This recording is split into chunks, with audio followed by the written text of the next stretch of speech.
Saint, Saint, est l'Éternel des armées, toute la terre est remplie de sa gloire. Saint, Saint, Saint, est l'Éternel des armées, toute la terre est remplie de sa gloire. L'Éternel se tient sur son trône élevé. Son manteau de gloire remplit sa maison. Et les séraphins ne cessent de prier. Saint, Saint, Saint,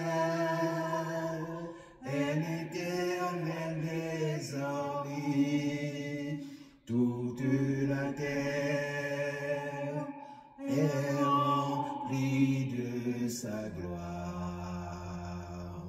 Saint, Saint, Saint, est l'Éternel des armées, toute la terre est remplie de sa gloire. Et les fondations tremblent au son de cette voix. Toute la maison se remplit de fumée. Je tombe à genoux, je ne peux que crier. Saint, Saint, Saint, est l'Éternel des armées, toute la terre est remplie de sa gloire. Saint, Saint, Saint, est l'Éternel des armées, toute la terre est remplie de sa gloire. Prions.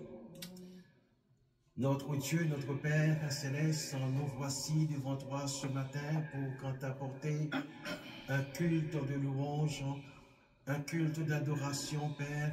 Nous voulons te dire merci pour toutes les choses que tu as faites dans nos vies. Merci pour tes multiples bienfaits. Et ce matin, nous te demandons, Père Saint, au nom de ton Fils en Jésus, de nous assister, d'être présent au milieu de nous, Seigneur. Alléluia. Ouvre les portes du ciel afin que, Seigneur éternel, nos cris puissent arriver jusqu'à toi. C'est au nom de Jésus que nous te prions, à qui soit la gloire au siècle des siècles. Amen. Nous chantons sur la page 21. Souffle sur nous, Seigneur. Souffle sur nous, Seigneur. Souffle sur nous. Souffle sur nous, Seigneur. Baptise-nous, ressuscité, assis dans la gloire. Tu répands sur l'Église le Saint-Esprit.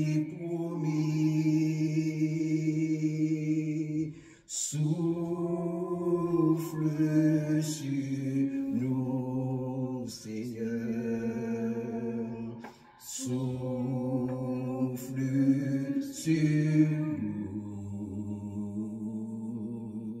Souffle sur nous, Seigneur. Baptise-nous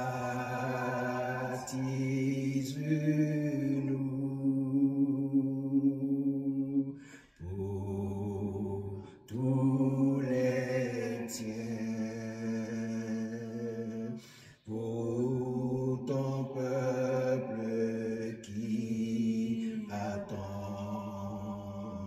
Rallume un feu nouveau d'amour et de puissance.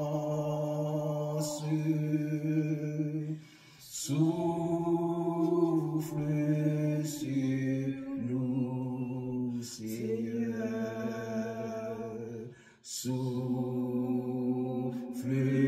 sur nous. Souffle sur nous, Seigneur. Baptise-nous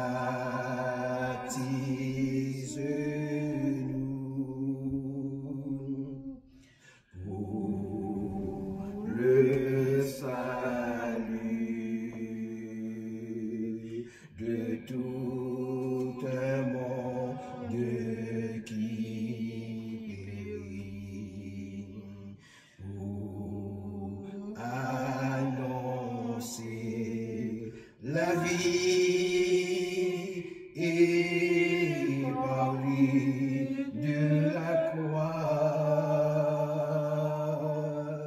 Souffle sur nous, Seigneur. Souffle sur nous. Souffle sur nous, Seigneur. Baptise-nous.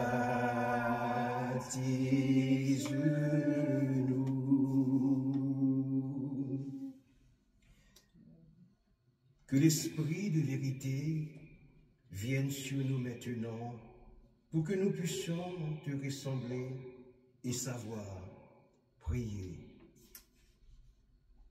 Que l'esprit de vérité vienne sur nous maintenant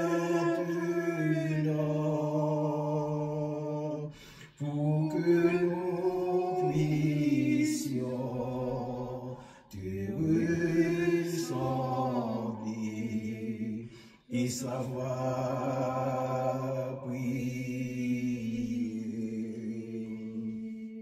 Notre Père qui es aux cieux, que ton nom soit sanctifié, que ton règne vienne. Amen.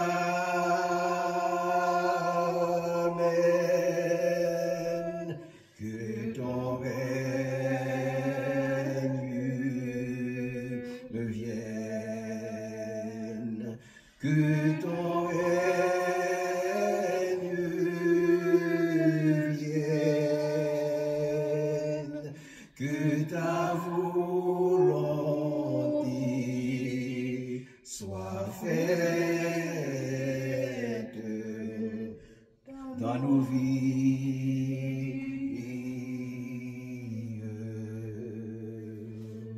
Notre Père qui es aux cieux, que ton nom soit sanctifié.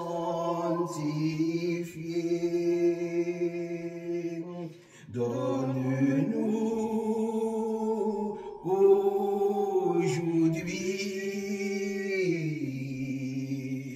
le pain qui nous nourris. Oh, pardonne-nous.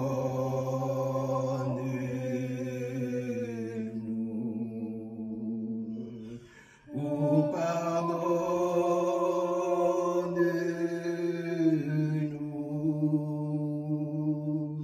Et à ceux qui nous offensent, nous pardonnons.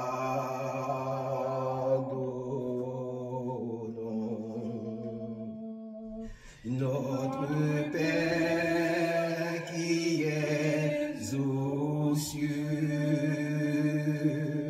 que ton nom soit sanctifié.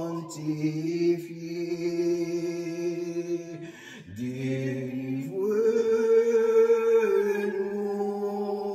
du mal. Garde-moi d'être tenté. À toi seul règne. À toi seul règne. À toi la puissance, la gloire au siècle des siècles. Amen.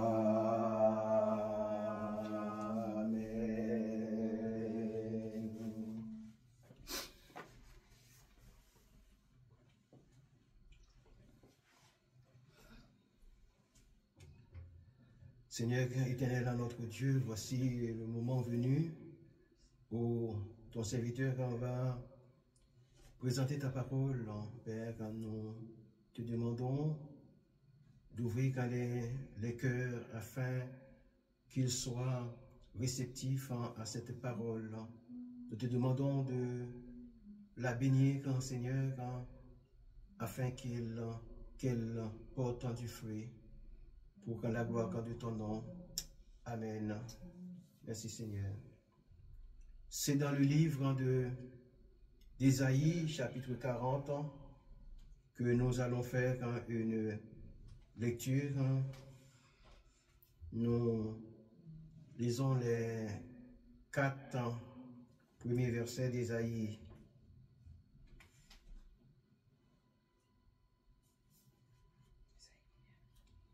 Ésaïe 40. Ésaïe chapitre 40.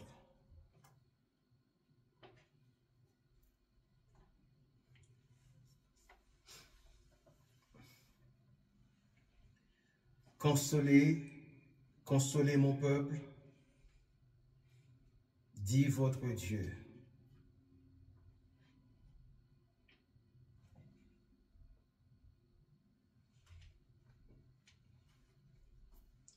Consolez, consolez mon peuple, dit votre Dieu.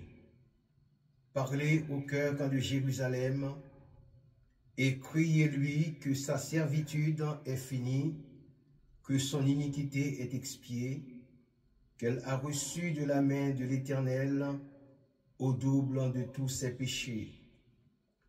Une voix crie, préparez au désert le chemin de l'Éternel, aplanissez dans les lieux arides une route pour notre Dieu. Que toute vallée, que toute montagne et toute colline soient abaissées, que les coteaux se changent en plaine et les défilés étroits en vallons. Amen. Chers amis, dans la prophétie du 40e chapitre d'Ésaïe, les 2 premiers versets revêtent une importance particulière, tant sur le plan théologique que sur le plan émotionnel. Le premier verset qui commence par l'injonction Consolez, consolez mon peuple, dit votre Dieu. Établis un ton de réconfort et d'espoir. L'auteur, en s'adressant à Jérusalem, dans le verset 2, évoque une période de souffrance et d'exil, mais annonce également la fin de cette épreuve. Il est intéressant de noter que l'utilisation répétée du mot « consoler » souligne l'urgence et la profondeur du besoin de réconfort. Cela peut être interprété comme un appel à la compassion et à la solidarité, non seulement entre les membres de la communauté, mais aussi entre Dieu et son peuple. En analysant ces versets, on peut percevoir une dynamique entre la souffrance et la rédemption. Le peuple de Jérusalem, qui a enduré des épreuves, est maintenant appelé à recevoir un message d'espoir. L'expression que sa servitude est finie indique une transition significative, marquant la fin d'une période de douleur et le début d'une nouvelle ère. Cela soulève des questions sur la nature de la souffrance et la manière dont elle peut être transcendée. Dans ce contexte, il est pertinent de réfléchir à la manière dont les individus et les communautés peuvent trouver du réconfort dans des moments de crise. Il est également essentiel de considérer le rôle de la parole dans ce processus de guérison spirituelle. Le verset invite à parler au cœur de Jérusalem, ce qui suggère que la communication et l'expression des émotions sont des éléments cruciaux pour surmonter la douleur. Cela peut être vu comme une reconnaissance de l'importance de l'écoute et du dialogue dans la restauration des relations, tant avec soi-même qu'avec les autres.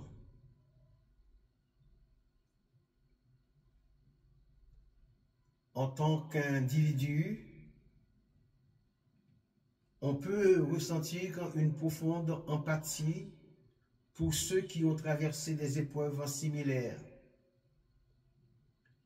Et cette empathie peut servir de catalyseur pour la guérison collective, spirituellement parlant.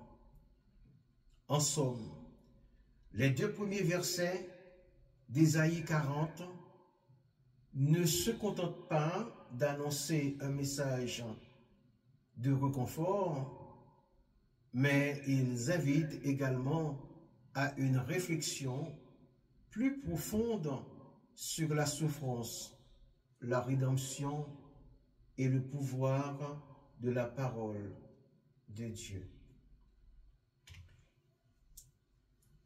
Ces versets résonnent avec ceux qui cherchent à comprendre leur propre parcours de vie, tout en offrant une perspective sur la manière dont la foi et l'espoir peuvent éclairer les moments les plus sombres.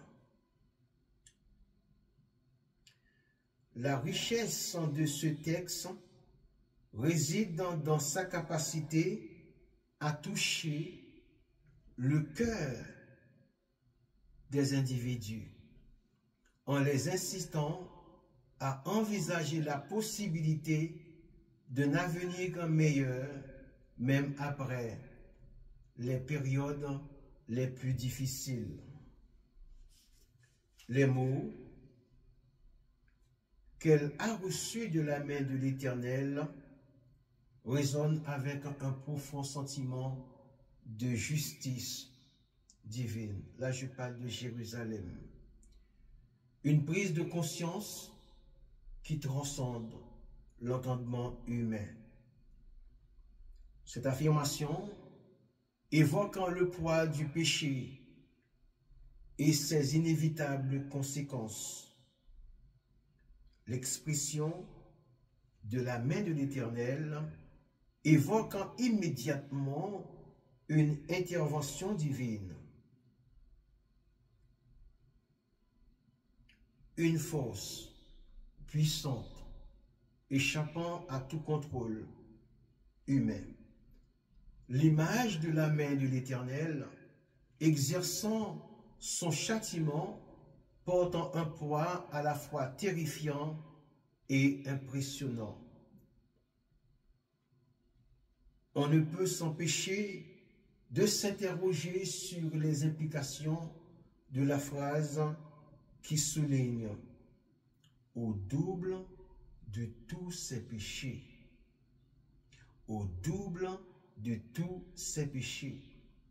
Le concept de double suggère une amplification, une multiplication des conséquences du péché. Il rappelle que les répercussions de nos actes ne sont pas simplement proportionnelles, mais amplifiées par une puissance divine. L'expression « tous ces péchés » ne laisse place à aucun doute. Chaque transgression, chaque déviation du chemin de la justice est punie. Une justice qui n'est pas simplement d'origine humaine, mais d'ordre divin. Une justice qui reconnaît la gravité du péché et la nécessité d'une rétribution.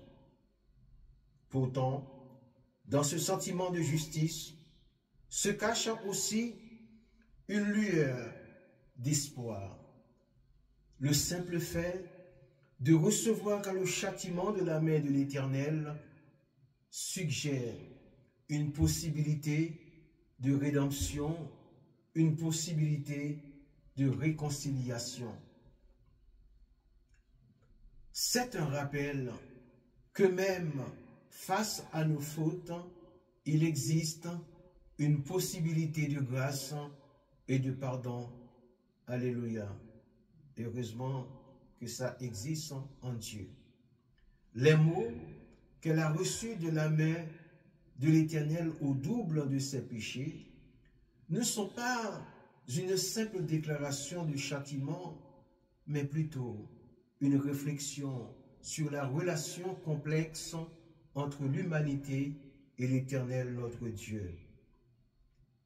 Il nous rappelle les conséquences de nos choix, le poids de nos péchés et la possibilité omniprésente du châtiment et de rédemption.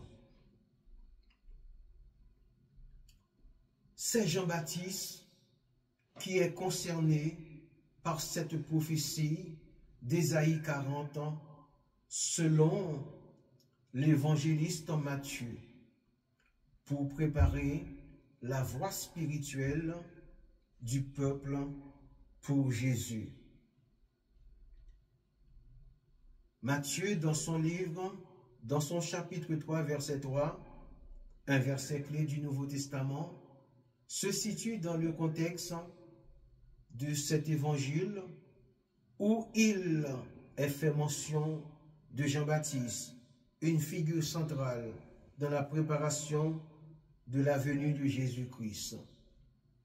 Ce verset est souvent cité pour son importance prophétique et son rôle dans l'annonce du ministère de Jean. Dans ce passage, il est affirmé que Jean est celui qui avait été annoncé par le prophète Ésaïe, soulignant ainsi le lien entre l'Ancien et le Nouveau Testament. La déclaration, c'est ici la voix de celui qui prie dans le désert, préparer le chemin du Seigneur, est particulièrement significative. Elle évoque l'idée de préparation spirituelle et de repentance, des thèmes récurrents dans le message de Jean-Baptiste.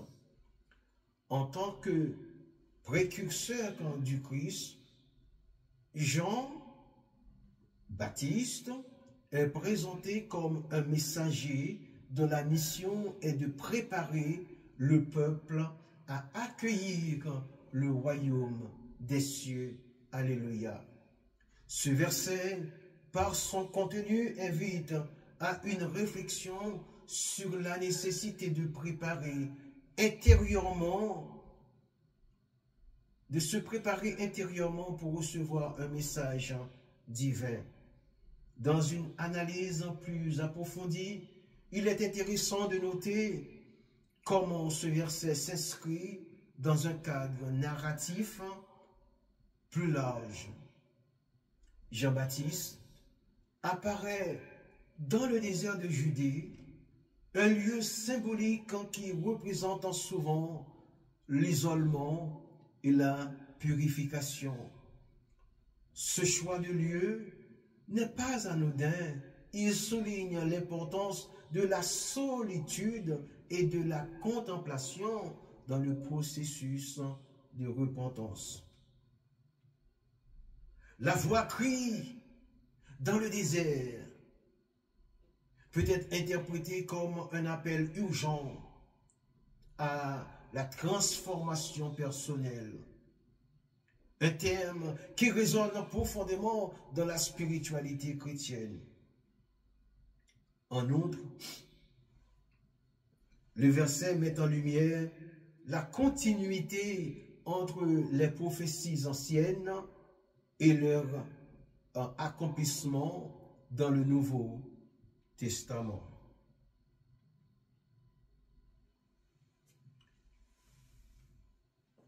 La référence à Ésaïe établit un lien direct avec les attentes messianiques du peuple juif, renforçant ainsi la légitimité de Jean en tant que prophète.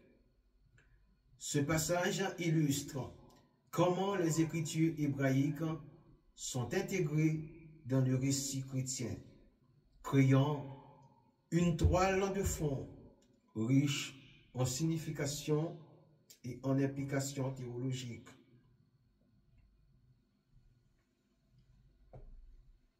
Il est également pertinent de considérer comment l'impact de ce verset sur la tradition chrétienne réagit. Au fil des siècles, Matthieu 3, verset 3, a été interprété par de nombreux théologiens et croyants, chacun apportant sa propre perspective sur le message de Jean-Baptiste. Cette diversité d'interprétations témoigne de la profondeur et de la richesse du texte, qui continue d'inspirer des réflexions sur la foi, la repentance et la préparation spirituelle. En somme, Matthieu 3, verset 3, est un verset qui encapsule des thèmes essentiels de la foi chrétienne. Il invite à une introspection sur la manière dont chacun peut se préparer à accueillir un message divin, tout en soulignant l'importance de la continuité dans les anciennes prophéties et leur réalisation dans le Nouveau Testament. Ce verset, par sa profondeur et sa portée, reste un point de référence pour ceux qui cherchent à comprendre le rôle de Jean-Baptiste et la signification de la venue de Jésus-Christ.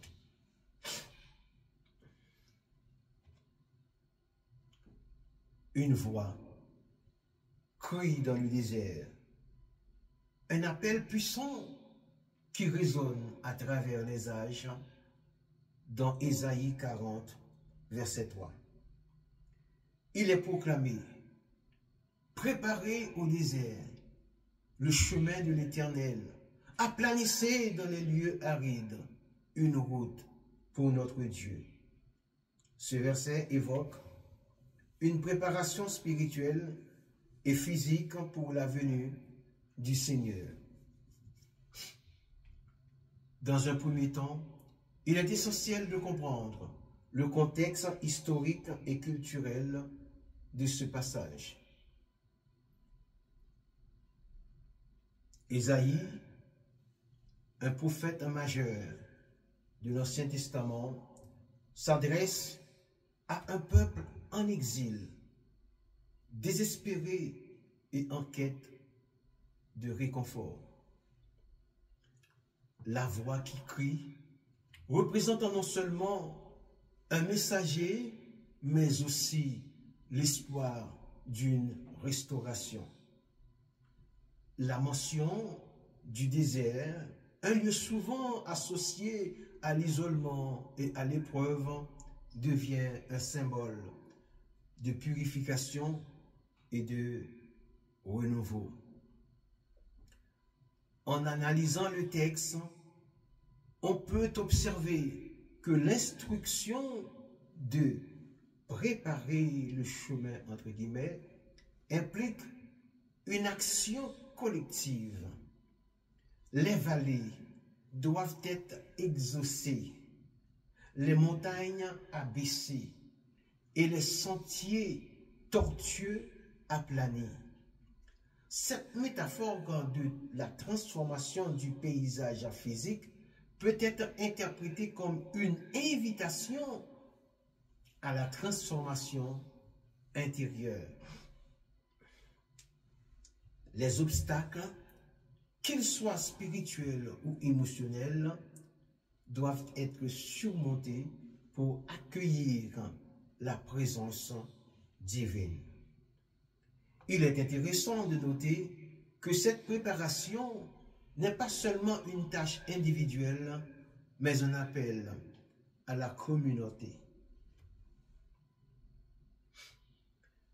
Dans ce sens, le texte souligne l'importance de l'unité et de la collaboration dans la quête spirituelle.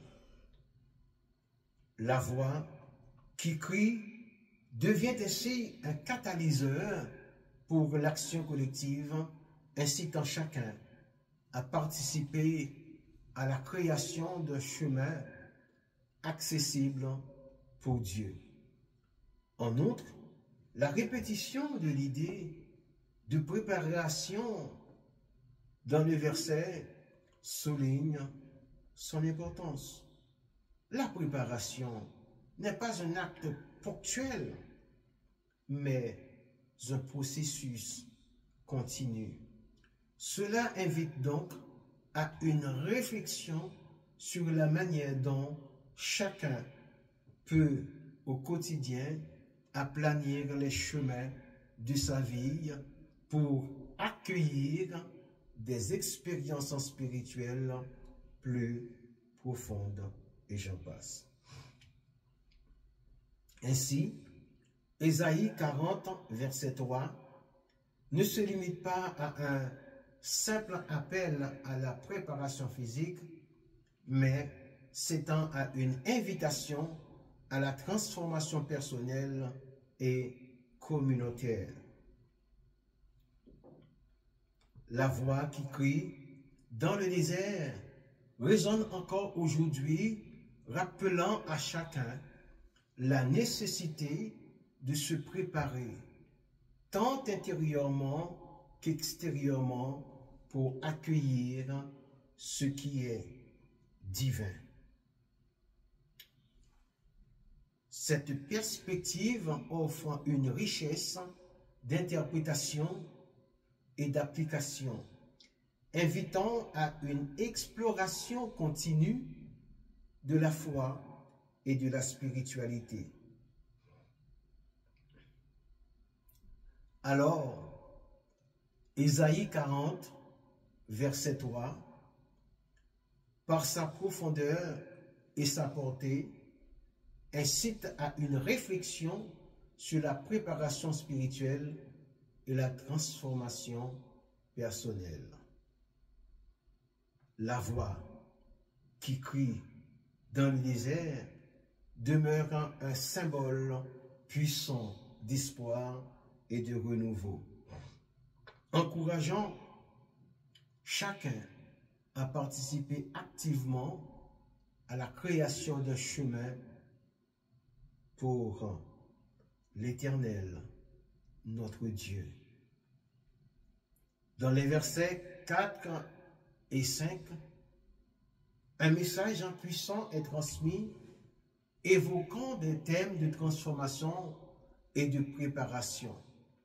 Dans ce contexte, il est noté que l'idée centrale repose sur l'élévation des vallées et l'abaissement, comprenez bien, l'élévation des vallées et l'abaissement des montagnes, symbolisant ainsi, voilà le mot-clé, la phrase clé, symbolisant ainsi un rétablissement de l'ordre et une égalisation des inégalités. Il est affirmé que toute vallée sera élevée et toute montagne abaissée. Cette image évoque une métaphore de la justice divine où les obstacles et les défis sont surmontés. Les vallées, représentant les moments de souffrance ou d'humilité, sont promises à une élévation, tandis que les montagnes, symbolisant l'orgueil ou la puissance, sont appelées à s'aplanir. Ce contraste souligne une dynamique de renversement des situations où les plus faibles sont relevés et les puissants sont ramenés à un état d'équilibre. De plus, il est mentionné que les lieux accidentés se changent en plaine. Cette transformation géographique peut être interprétée comme une allusion à la préparation d'un chemin pour Dieu. Dans ce sens, ou dans un sens en plus large, cela peut être vu comme une invitation à la purification et à la préparation spirituelle. La mention,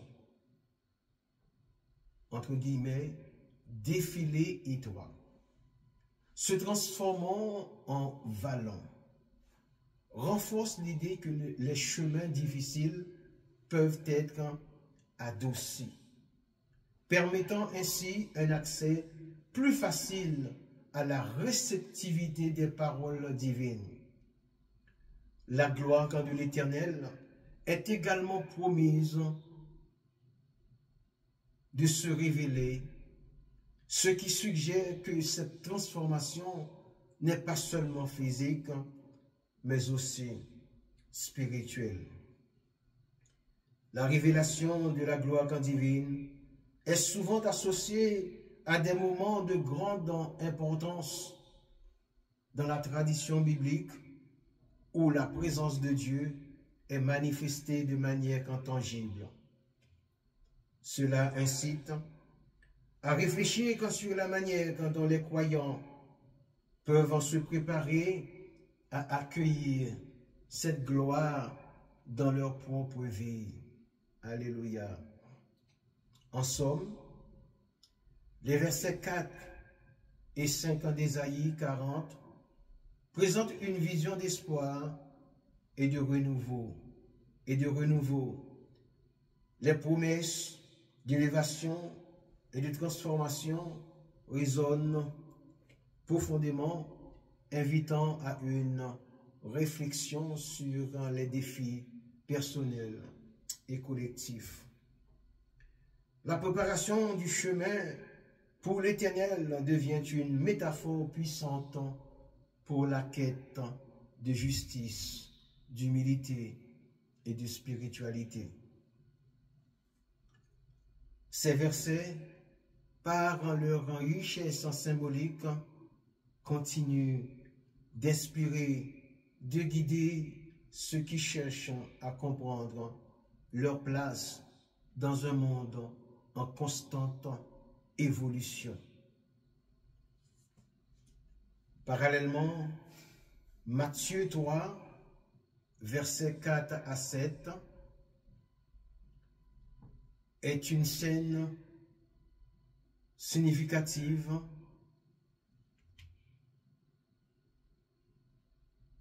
nous y voyons une scène significative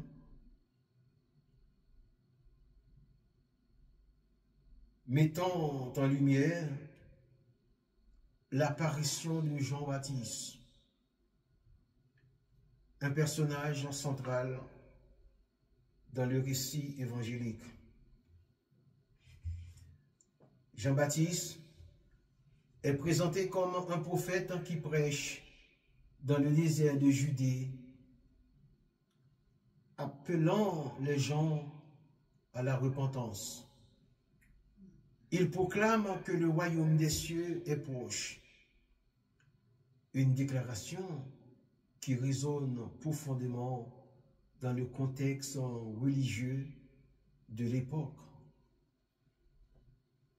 Il est noté que Jean-Baptiste se distingue par son mode de vie, se vêtant de poils de chameau et se nourrissant de sauterelles et de miel sauvage.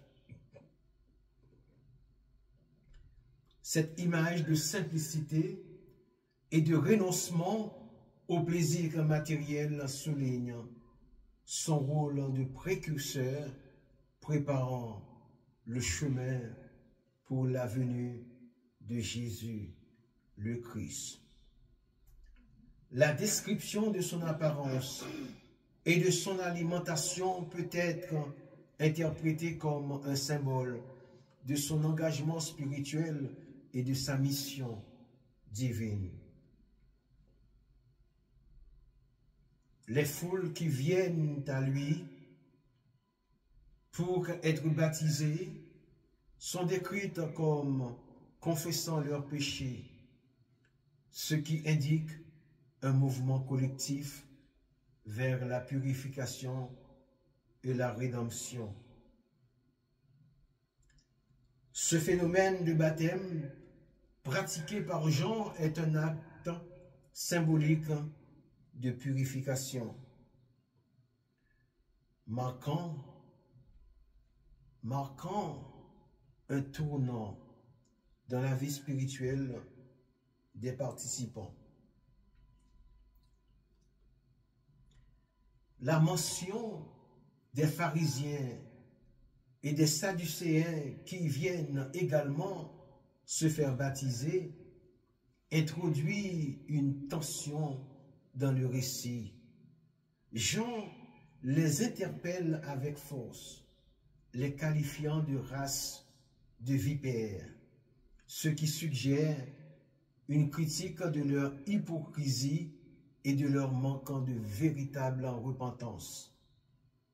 Ce passage met en lumière la dualité entre l'authenticité de la foi et les pratiques religieuses superficielles.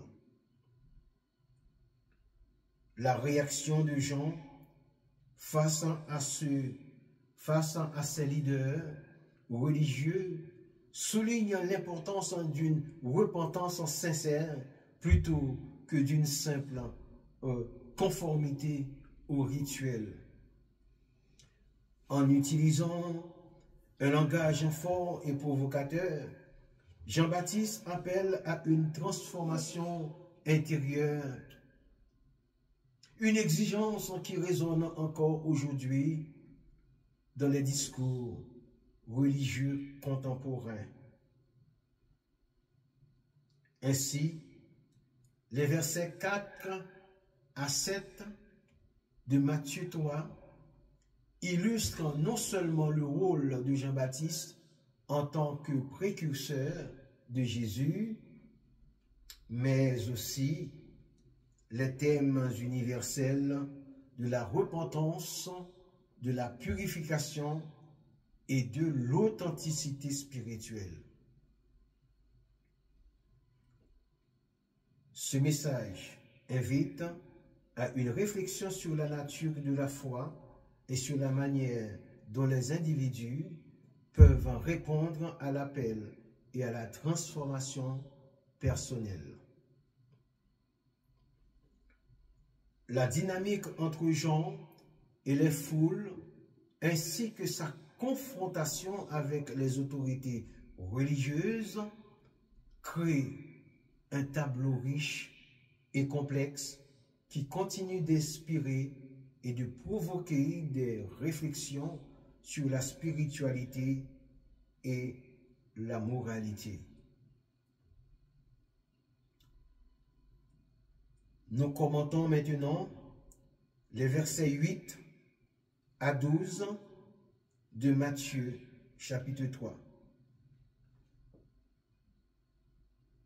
Dans ces versets, une scène significative se déroule dans le désert de Judée, où Jean-Baptiste apparaît comme une figure centrale. Il prêche un message de repentance, soulignant l'importance de se détourner des péchés en vue de l'arrivée imminente du royaume des cieux. Ce message, qui résonne à travers les âges, est perçu comme un appel urgent à la transformation personnelle et spirituelle. L'image de Jean-Baptiste, par sa nourriture et son vêtement, renforçant l'idée d'un prophète qui se distingue des normes sociales de son temps, vivant en marge de la société.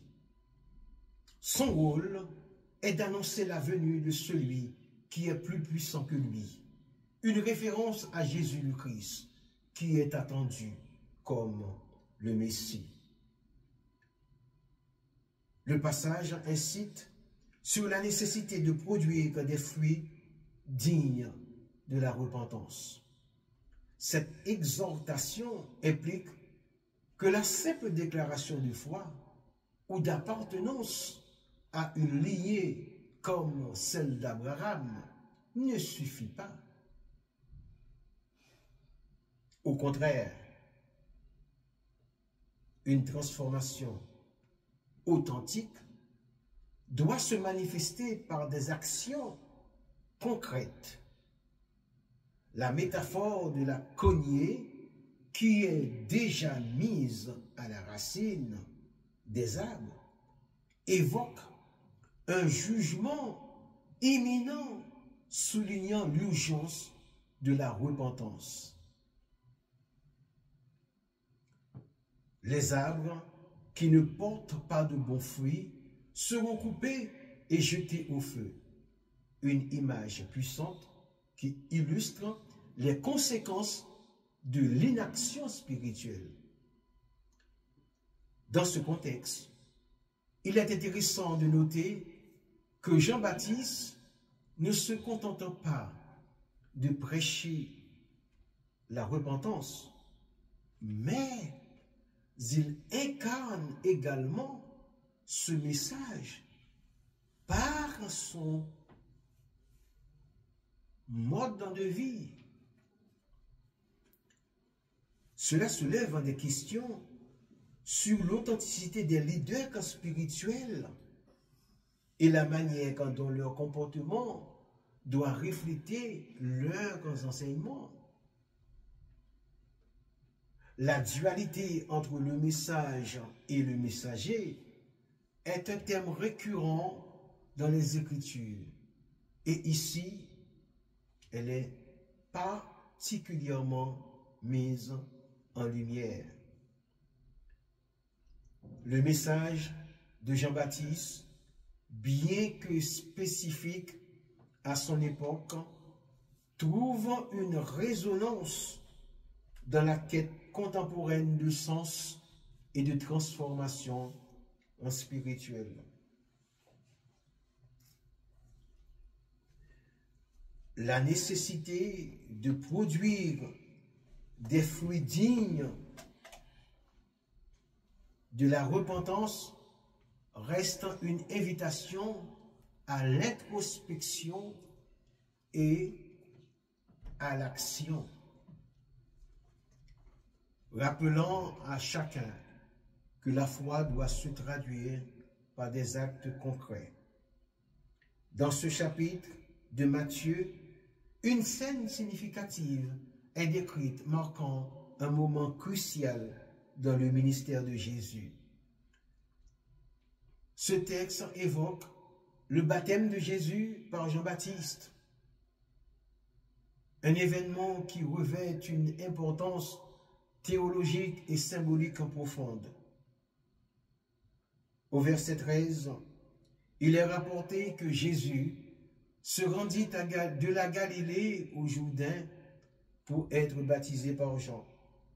Ce déplacement est souvent interprété comme un acte d'humilité et de soumission, car Jésus, bien qu'étant considéré comme le Fils de Dieu, choisit de s'identifier aux pécheurs en recevant le baptême.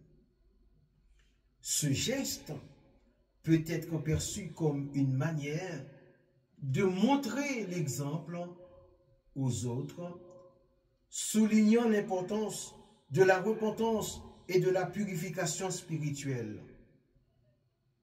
Dans ce paradoxe, Jésus s'est identifié aux pécheurs par le baptême de la repentance. A contrario, les croyants se sont identifiés à Jésus par le baptême, soit au nom du Père, du Fils et du Saint-Esprit, soit par le baptême au nom de Jésus, tout court, qui était réservé à ceux qui l'avaient fait mettre à mort.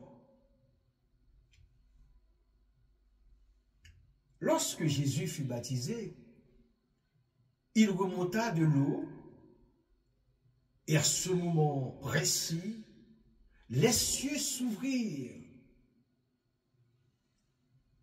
Cette image impuissante est souvent interprétée comme une révélation divine.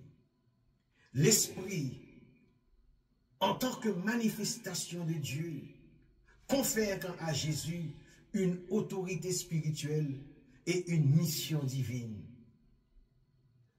Jean-Baptiste, au début de ce récit, exprime des doutes quant à la nécessité de baptiser Jésus, affirmant qu'il a besoin plutôt d'être baptisé par lui.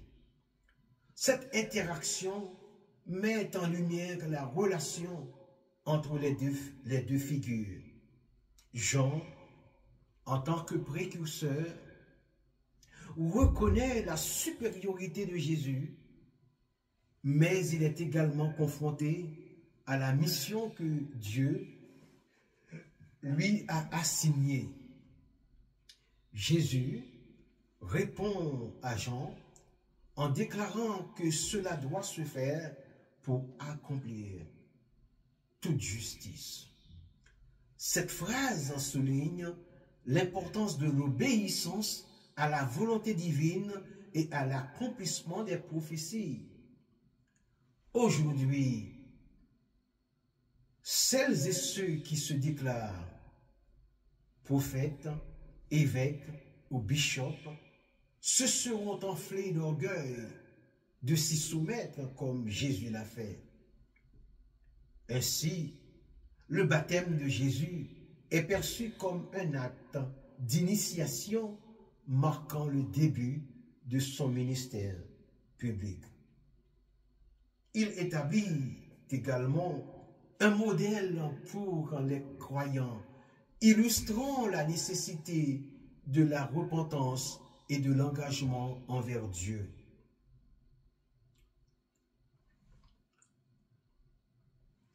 En somme, le texte de Matthieu chapitre 3 offre une riche réflexion sur l'identité de Jésus, sa mission et la nature de son ministère, tout en invitant les lecteurs à considérer leur propre cheminement spirituel. Dès que Jésus eut été baptisé, il sortit de l'eau, un moment qui marqua le début de son ministère public. L'importance de ce moment réside non seulement dans l'acte de baptême lui-même, mais aussi dans les événements qui suivaient immédiatement.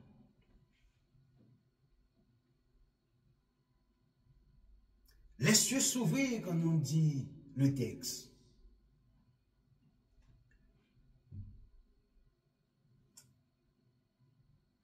Un phénomène qui peut être interprété comme une manifestation divine. Et l'Esprit de Dieu descendit sur Jésus sous la forme d'une colombe. Cette image de la colombe est riche en symbolisme représentant la paix, la pureté et la présence de Dieu. Dans ce contexte, il est pertinent de noter que le baptême de Jésus ne fut pas seulement un rite d'initiation, mais un acte chargé de signification théologique, spirituellement parlant. En se faisant baptiser, Jésus s'identifia à l'humanité pécheresse, bien qu'il fût sans péché. Ce geste peut être perçu comme une manière de montrer son engagement envers la mission qui lui avait été confiée. L'Esprit de Dieu, en descendant sur lui, signala également l'approbation divine de son ministère à venir. Ce moment de révélation est souvent considéré comme le point de départ de la révélation de la Trinité où le Père, le Fils et le Saint-Esprit se manifestent ensemble. Il est intéressant de réfléchir à la réaction des témoins de cet événement. Les disciples et les autres présents auraient pu ressentir un mélange d'émerveillement et de perplexité face à cette manifestation divine. La voix du Père qui déclare que Jésus était son Fils bien-aimé, ajouta une dimension supplémentaire à cet événement. Cette déclaration ne fut pas seulement une affirmation de l'identité de Jésus, mais aussi une invitation à reconnaître son autorité et sa mission. En somme, Matthieu 3, 16-17 encapsule un moment crucial dans la vie de Jésus, où son baptême et la descente de l'Esprit Saint marquent le début d'une nouvelle ère dans l'histoire du salut. Ce message invite à une réflexion profonde sur la nature de Jésus, son rôle en tant que Messie et la manière dont il s'est identifié à l'humanité. La richesse de ce texte réside dans sa capacité à susciter des questions sur la foi, l'identité et la mission divine. Des thèmes qui continuent de résonner dans la spiritualité chrétienne contemporaine. Jésus est sans conteste la deuxième personne de la Trinité, la voix céleste, une parole divine, a résonné 3 fois, à 3 reprises, durant le ministère terrestre de Jésus, marquant à chaque fois un tournant dans sa vie et son ministère. La première fois, cette voix s'est adressée à l'humanité, proclamant la légitimité divine de Jésus par ces mots, je cite, « Celui-ci est mon Fils bien-aimé, en qui j'ai mis toute mon affection. » Ces paroles rapportées en Matthieu 3, verset 17, constituaient une affirmation divine de l'identité de Jésus comme le Fils de Dieu, le Messie et l'accomplissement des prophéties de l'Ancien Testament.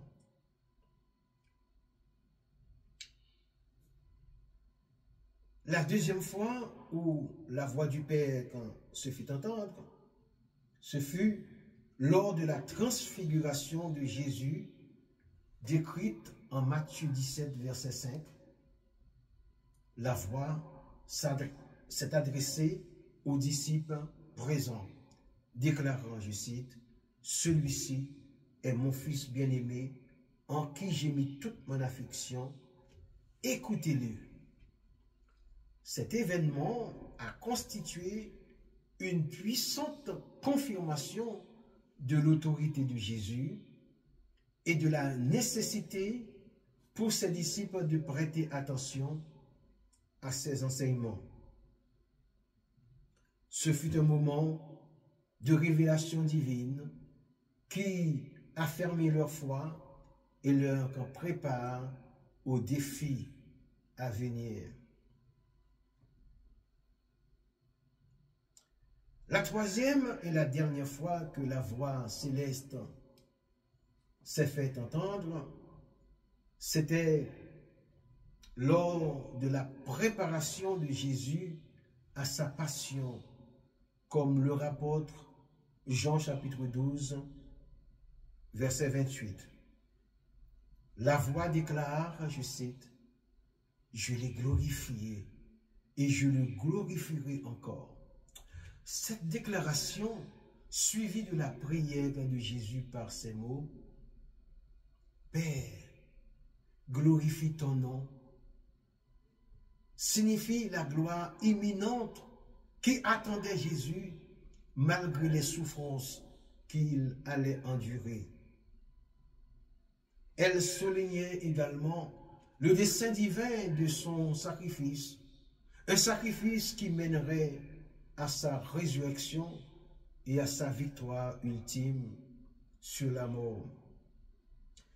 Ces trois occurrences de la voix céleste constituent de puissantes affirmations de l'identité divine de Jésus et de l'importance de sa mission.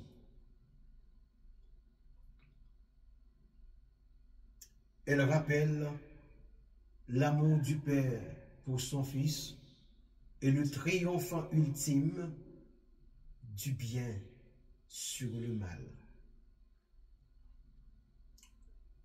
Je suis profondément touché par les implications profondes de ces événements. En particulier, le message d'affirmation divine et la promesse d'une victoire ultime.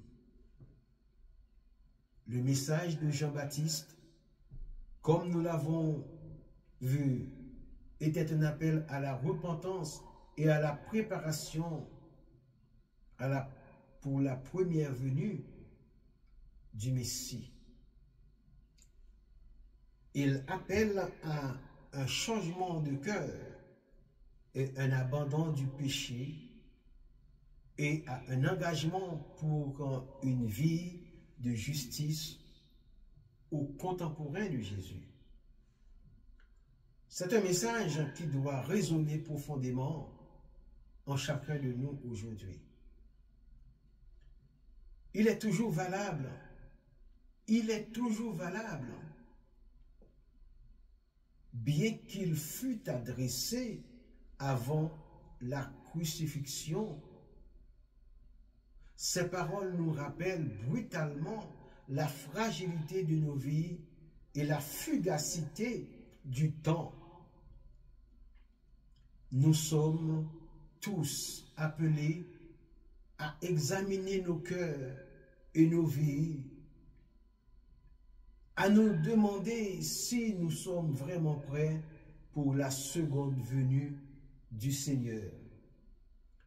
Le message de Jean-Baptiste n'était pas seulement un appel à craindre ou à redouter la première venue du Christ. C'est un appel à la joie et à l'espérance.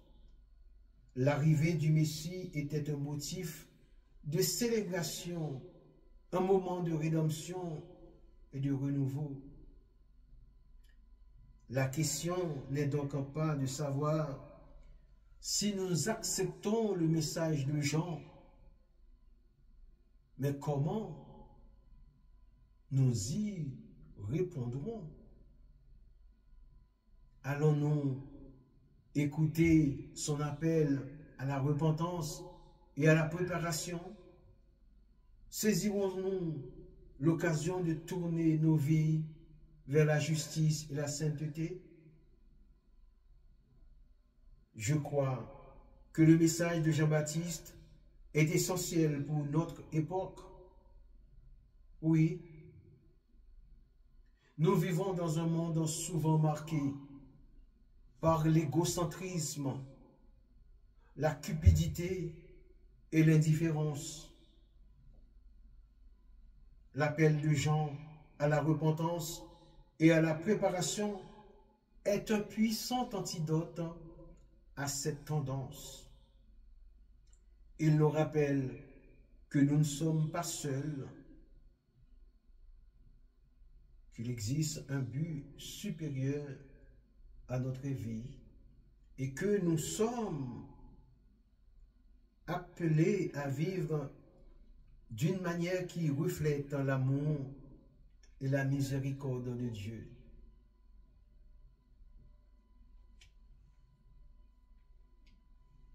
Le message de Jean-Baptiste est-il essentiel pour notre époque? La réponse est oui. Le message de Jean-Baptiste, figure emblématique du Nouveau Testament, revêt une importance indéniable dans le contexte contemporain.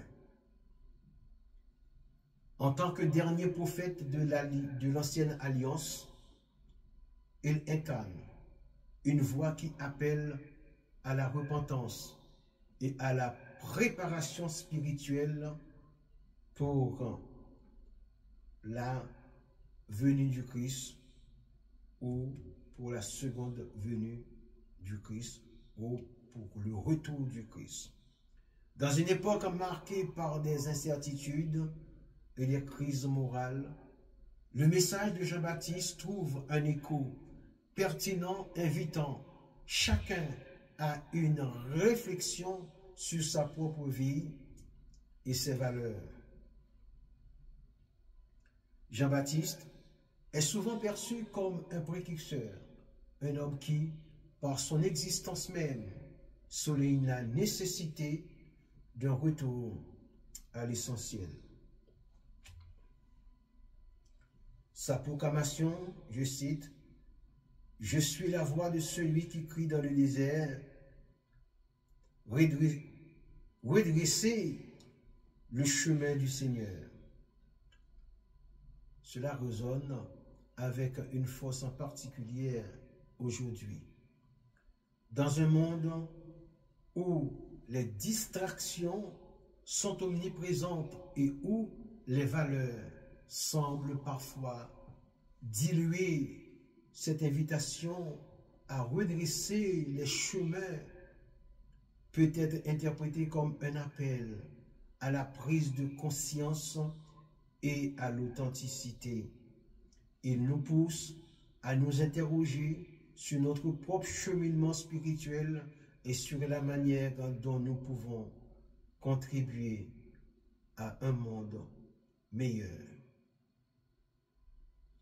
En outre, le message de Jean-Baptiste souligne l'importance de l'humanité et de la reconnaissance de l'autre.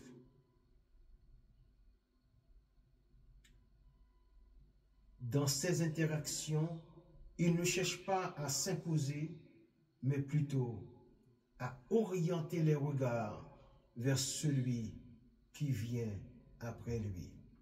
Cette attitude d'humilité est d'une grande pertinence dans notre société actuelle où l'individualisme et la quête de reconnaissance personnelle peuvent parfois obscurcir notre capacité à voir la grandeur de l'autre. En adoptant une perspective qui favorise l'autre, nous pouvons construire des relations plus authentiques et significatives. Il est également essentiel de considérer le caractère provocateur de Jean-Baptiste. Son message, souvent perçu comme radical, visait à secouer les consciences et à les inciter à la réflexion. Dans un monde où le conformisme peut être tentant, sa voix nous rappelle l'importance de la vérité, même lorsque celle-ci est difficile à entendre. Il nous enseigne que le chemin vers la transformation personnelle et collective passe souvent par des moments de confrontation avec nos propres faiblesses et nos propres contradictions. En somme, le message de Jean-Baptiste est non seulement pertinent, mais essentiel pour notre époque. Il nous invite à une introspection profonde, à une humilité sincère et à une quête de vérité. En nous engageant à suivre cet appel, nous pouvons espérer non seulement un renouveau spirituel, personnel, mais également une contribution significative à la société dans son ensemble. Ainsi, la voix de Jean-Baptiste continue de résonner, nous incitant à redresser nos chemins et à embrasser une vie de sens et de profondeur, de justice et d'équité. Amen. Que le Seigneur vous bénisse. Que le Seigneur soit avec vous. Que le Seigneur remplisse votre cœur. Alléluia. Seigneur Père Saint, merci pour ce message annoncé de ta part. Permets qu'il fasse son effet pour la gloire de ton Fils en Jésus, à qui appartiennent l'honneur et la gloire. Amen. Je vous dis au revoir, à dimanche prochain.